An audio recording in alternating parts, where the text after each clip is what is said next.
Jonathan, can you believe it? Our honeymoon in Thailand was magical. I know, Hayley. It was the perfect destination for our first venture as a married couple. I never imagined I'd fall in love with a country so quickly. The beautiful beaches, the temples, vibrant markets, and the incredible food. Thailand truly stole our hearts. And how can we forget that elephant sanctuary? I'll never forget the joy on your face when that baby elephant hugged you with its trunk. Now that was an unforgettable moment. And spending it with you and our beautiful son made it even more special. Oh, Jonathan, I feel the same way.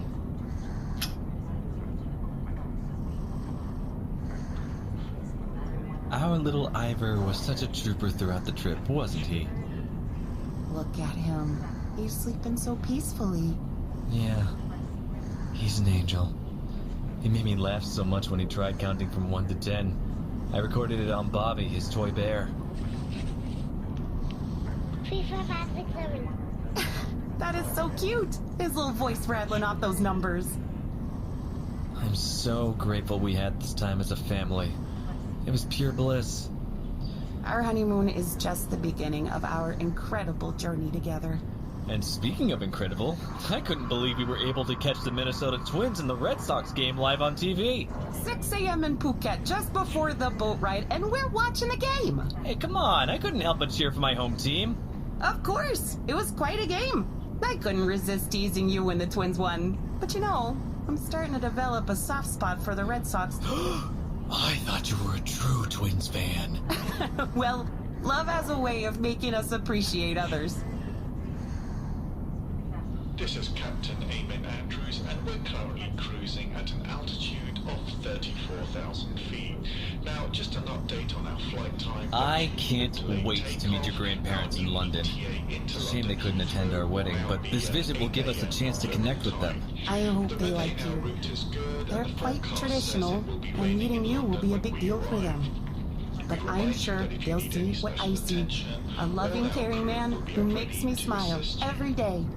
Family is important, and I want them to know that I love you and Ivor with all my heart. You've made me the happiest woman in the world. Latest update on weather and our destination will be given as Remember that beautiful sunset we witnessed on our last night in Bangkok?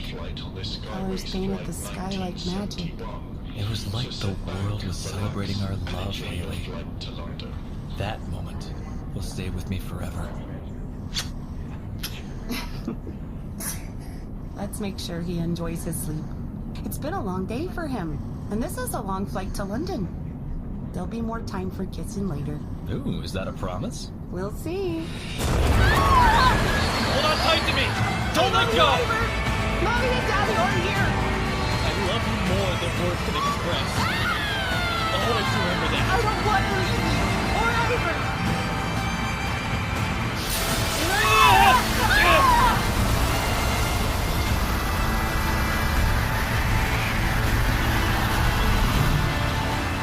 I can see the end. We'll be together forever. Close your eyes. I'm scared, Jonathan. Stay strong. We'll get through this together. Please remember our love. I love you. My beautiful wife. My baby boy. I love you, Jonathan. Goodbye.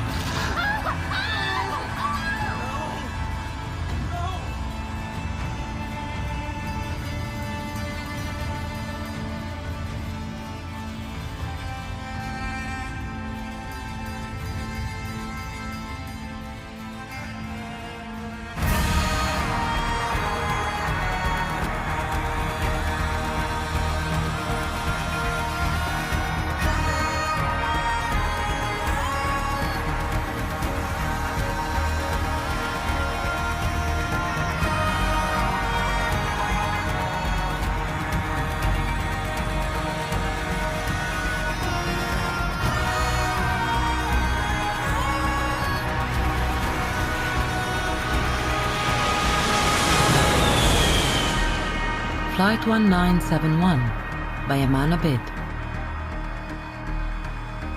Episode 2, Force Majeure.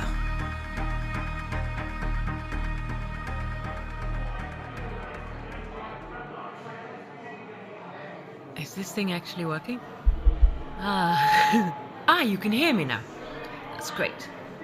Hello, everyone. Oh, shit. I have to deliver my speech. Could we not just get pissed instead? Speech! Okay. Whew, tough crowd. Hello, everyone. You'll need to excuse me as someone here is having a retirement party against their will. Most people hate their jobs, but I actually love doing mine. I hate saying goodbyes, especially under these circumstances. I've got mixed feelings about being here and how I ended up being here and on this stage. But then, nothing is ever clear as it should be. Here's looking at you, Stuart. Where's that asshole? We're all here for you, to give you a good send-off. Stop it. Yeah. A good send-off is one way of putting it. It's a shame I'm leaving under these circumstances, but to have you all here, well, those that I like. Only kidding. I love all of you. Actually, I don't even know what I'm saying, because even I know that. Come on, Maryam. I'm a pain to work with at times. Oh God, this is painful. Why didn't I take Jo's advice? Write something down, she said. Say something nice. Come on, Maryam, you can do it. Okay. 16 years of service in this job. It's been a real honor to work with this team. There you go. I've said it. Lap it up. You're simply the best people our organization has to offer. You work tirelessly through the night and day to investigate aviation incidents at home and abroad, while also managing your family commitments. Something which I believe is very hard, but know nothing about. Anyway, that's a different story. Your investigative prowess is recognized around the world. But most importantly, you bring your humanity to help bring closure to families who've lost loved ones in air incidents. Never forget why you do this job, and always remind those above you that truth and closure, well, these last few months have been really, really hard for me. But to those who came here to give me a send-off today, thank you so much. Really, really thank you guys.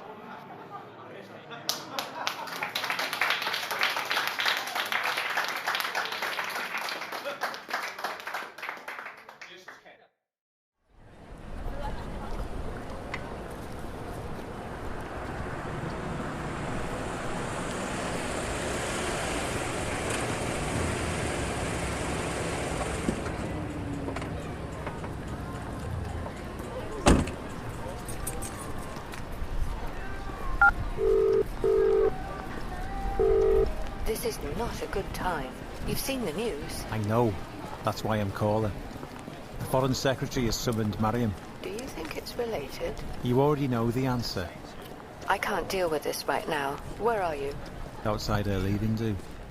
I'm taking her back to Carlton Gardens. My people are jumping around. I'm in Iran? Of all places? How did the fucking plane end up in Iran? We're just as much in the dark as you are. Why is he not called the AAIB? It turns out they have history. Shit. We never saw this coming. Look, I need to go. My people are hounding me on the other lines. Keep me posted.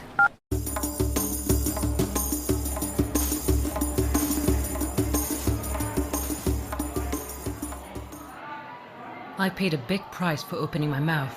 He can't touch you now. Look at him. You're now what's important. gloating at me and his new promotion. When you leave tonight, you leave with grace. You hear me? I still have that scene running as a loop, over and over again. Oh, come on, Stuart. We were always concerned that some people may decide to go external on this one. Give it a break. Without first piecing the relevant facts together. You even said it yourself. Foster Aviation were covering this up. Oh, come on, Maryam. This is not a conspiracy. Not even the auditor was able to corroborate your version. My source clearly stated that there were several helicopters. What source? It was based on a lie. You and Joe both accepted this as a possibility.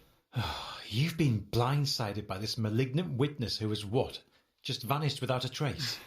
Well, you got what you wanted. Not based on merit, but because there's a hole and they need a yes man to fill it.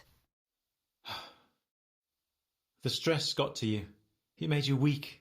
Mistakes became a regular pattern, which is why you're sitting on that side of the table. Oh, come on, Stuart. Give it a break. No way. Because of her, they are now sceptical about Joe's analysis. Why am I only now hearing about this? They've made up their minds. What do you mean they've made up their minds? This entire investigation has been corrupted. They're going to start afresh under a new team that includes reviewing your processes to analyse the victim fragmentation patterns. How is it acceptable to hound me about my investigatory process? Blame her, not me. They got my scalp. Why trample over Joe's work? A clean start. Stuart, there were more whole bodies that were recovered from the victims seated on the helicopter's right side and back half. The increased fragmentation of victims seated on the left is consistent with structural damage from a left side impact as it hit the water. There's no need to run that part of the investigation again. Sorry, Maryam. It doesn't matter anymore. We all have to start again because she's destroyed the credibility of this team. Afterwards, he was given another opportunity to humiliate me while HR looked the other way. I'm glad I did what I did, and I'm glad to get out of here. Excuse me, Mom. I'm Major Coleman, attached to the Foreign Office. Are you Dr. Maryam Bayat? What is this about? You'll need to explain yourself. There's a crowd of people and their eyes are all on you, especially as you're barging in on my leaving due. We've been asked to escort you to the Foreign Office immediately. What's the Major doing here? You two know each other. We're not acquainted, Mom. The Foreign Secretary has requested your attendance personally. I'm going to need more than a guise of national security to extricate me from this rather large glass of wine. Mom, I was asked to relay this message. I am sorry. That's all the Foreign Secretary said. Huh. What does Charlie want? I think I ought to go. You're just going to leave us? I don't want to be shot for disobeying an order.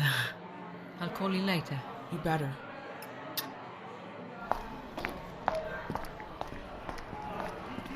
You don't think that's weird? Charles Davenport, Foreign Secretary, calling the army to bring her in like that. How did you know he was a major? He wore a lapel pin of a major. My old man used to wear his after leaving the army. Really? This is not going away. Yeah, well, tomorrow's another day. We should have ended this much sooner. She's left a mess for us. She's left it a mess for you. So, where's the wife tonight? At her parents with the kids. Good. Let's take this bottle, head back to my place, and liven up the mood.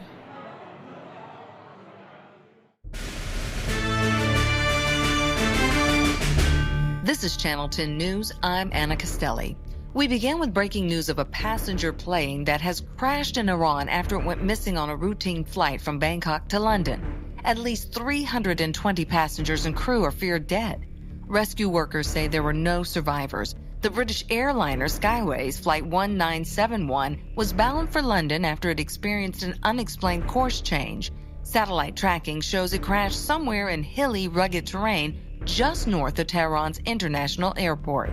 Iranian state media reports the aircraft came down due to technical problems. The Foster Aviation Factory in Bristol, England, has just put out a statement saying it is aware of the reports in Iran and will make an announcement after it has gathered more information. That's all they've said so far, so stay tuned for more information here from Channel 10 News.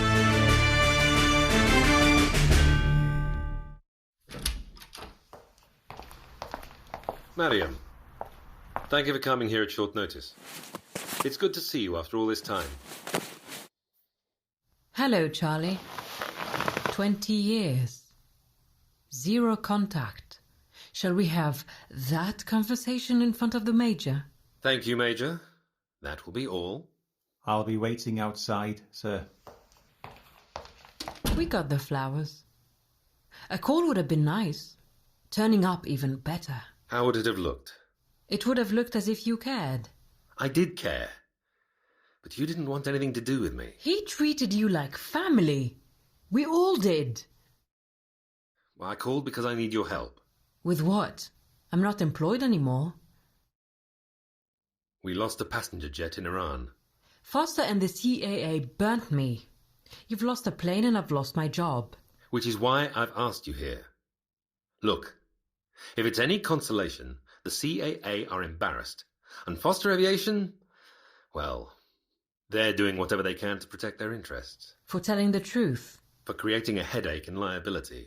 Oh, could you write that for my LinkedIn reference? Because I could use some help to get my next job. I have something better, but short term. Do you still drink? Enough to get me through the evenings. Well, there's no time like the present.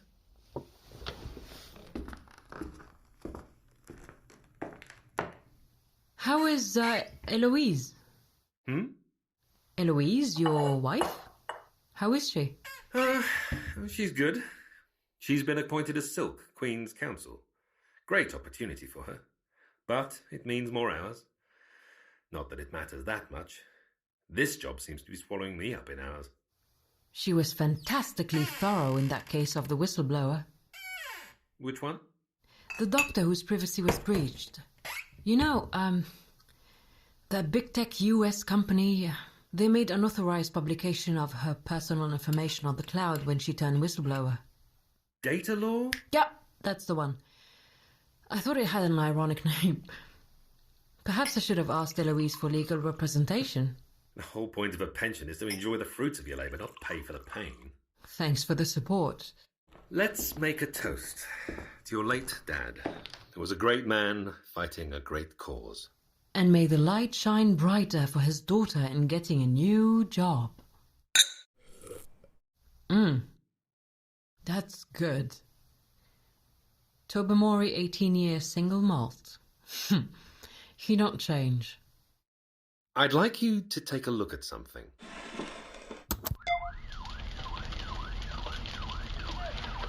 Footage just came in from Reuters. The jet crash in Iran. There's a 2-hour embargo before it airs. Come on, Charlie, really? This is why you've called me. Tell me, what do those curious eyes see? Well, as long as your major drives me back home. Oh, okay.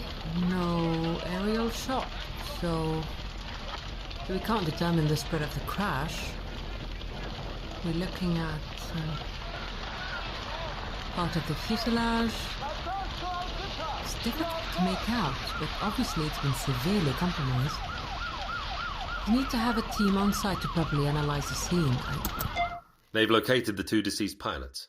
Chatter indicates they're still looking for survivors. The plane is in pieces. Whereabouts did it crash? Military compound, 20 miles north of Tehran Airport. That entire area is patrolled by the Iranian Revolutionary Guards. Did they mistake it for a hostile? It's far from clear the cause of the crash. What we do know is the flight left Bangkok on time, destined for London, but then made an unscheduled course change over Afghanistan towards Iran. That's a significant course change. Hijacking gone wrong? It's possible, but we've nothing concrete to connect that theory. The US are still monitoring the situation in Afghanistan. What about their satellite data? The Americans are not showing their hand. What does that mean? It means we have to wait. Huh. So much for that special relationship. Look, Charlie, what am I doing here? We have a crime scene involving 300 Britons, but the Iranians have denied our request to send in our team. Have we at least asked them to hand over the plane's black boxes? Denied. Huh, no surprise there. They have no intention to hand it over to Foster Aviation, the UK, or any other authority. Is this the reason why you've called me? Because of Foster Aviation? The Americans have hit the pause button on the Vienna talks, and the UK and the Europeans are anxious the other Middle East states will withdraw. Okay, so what does that have to do with me? The next Iranian president to be sworn in, Reza Yazdi, has created an unfortunate complication in the investigation of the crash. He's a hard-line cleric with no appetite to talk to the West. Have you reached out to their allies, the Russians or Chinese to broker? They've been denied, which is making everyone nervous. However, we've been given a small window of hope. The Iranians have nominated someone to take charge of the investigation. Someone outside the system. They want you. What? Are they being serious? The crash, coming shortly after the stalled talks, has immediately triggered signs of distrust. Did you agree to this, Charlie? It's why I called you. Wait. This doesn't make any sense. They want me to handle this investigation? As a member of the International Civil Aviation Organization, they've invoked the full interpretation. Annex 13. I'm afraid they have. That allows a country where the incident occurred to delegate the investigation to an outside agency. They want to be seen to conduct an impartial inquiry. I don't have a job. I'm not part of the AAIB. Any investigation would be outside the scope of the ICAO. Oh, and I forgot to mention, I'm not impartial when it comes to Iran. General Habib is flying into London tomorrow. What? We've arranged a meet-up. You've been in contact with my uncle? 20 miles north of Tehran is a crime scene involving 300 Britons. You make a toast to my father who was butchered by these people. And now you want me to go and help the fucking regime? I expect you to do your job. Today, Foster Aviation destroyed my career. And tomorrow you're asking me to meet with this butcher. Maryam. He's expecting to meet with you tomorrow. General Habib arrested my father. And Reza Yazdi, the butcher of Tehran, who is about to become the new president, ordered the execution of my father because he was a journalist. And now what? The regime calls you offering this deal, and you roll over like an obedient dog wanting your tummy rubbed for peace. You'll have full diplomatic immunity. My father was murdered by this regime for telling the truth. They don't care about diplomatic immunity. Just meet with him. See what he has to say. You think you can build peace with them? You're a bigger fool than I thought. Maryam. Don't come near me. Don't touch me. You know what they did to him? Of course you do. MI6 must have prepared a sanitized briefing for you. But let me tell you what they did, which is not in the report. It's a conversation with General Habib. My hands are tied on this. Poor metaphor. They held him up by a rope, tied to his hands. At each prayer time he was whipped. 5 times a day. For days and weeks he endured this. We sent letters. We asked the UK government to help us. But they did nothing. When he wrote his final letter, it was his will. He had lost all hope. They made sure he'd never leave Iran alive. The UK and the EU have given a go-ahead for this meeting.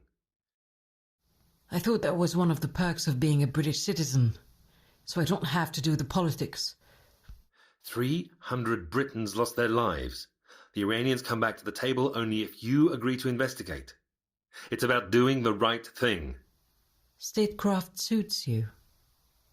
You speak in platitudes, but there's always a plan behind the plan. I didn't call you to argue about the past. Nothing changes with you.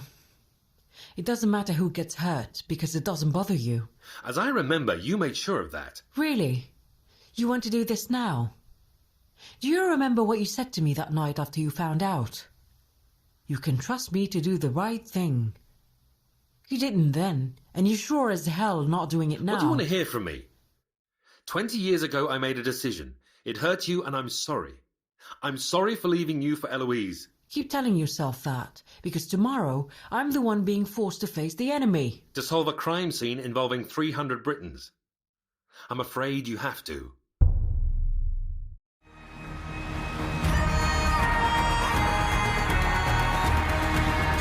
Episode 2, Force Majeure, was written and produced by Amman Abid. Maryam Bayat was played by Farida, Abdel, Aziz. Charles Davenport was played by Karim Kronfli. Henrietta Foster was played by Jinny Martin. Major Coleman and Stuart Brody was played by Jason Munn. Joanne Well and the prisoner were played by Regalado. Anna Castelli was played by Janette R. Smith. Jonathan Matthews was played by Frederick S. Gregory. Hayley Matthews was played by Rachel Marshall. The captain was played by Amman Abid. Other voices were provided by the actors appearing in this episode.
You will tell me everything I need to know. I don't know. I don't remember. It was the drugs. You have to believe me. I know, darling. I know. Drugs make life quite hard. And I do feel sorry that you've had such a wretched life. But you were quite sober to copy the exact files needed for her investigation. What did she offer you in return? Nothing. Nothing. Dangerous confidants come in all shapes and sizes. They're sometimes emotionally scheming and deceitful. I don't want to be here! Ow! Oh, my dear. Take that fucking Rasputin, the crafty manipulator of the Russian imperial family. That's not true. She made me do it. Why won't you believe me? He gained considerable influence because the family believed the charlatan could heal their son of haemophilia. I don't know. Please. I've done nothing wrong. I don't want to die like this. All overtly bad confidants have sociopathic personalities. I get it. I understand it. I didn't do anything wrong. Please let me go. Here lies the problem. What I do is for the love of this company, but what you do is lie and cheat without any constraint. If you let me go, I can help you. I can do whatever you want me to. I believe full disclosure of how she came into possession of this information may help expedite this matter. Thank you. I'm so sorry. I will do anything, please. I will tell you everything. I will tell you everything. That's very good. Because it will bring you closer to God with a lot less pain. Please. I'll tell you everything. No. You will tell me everything I need to know.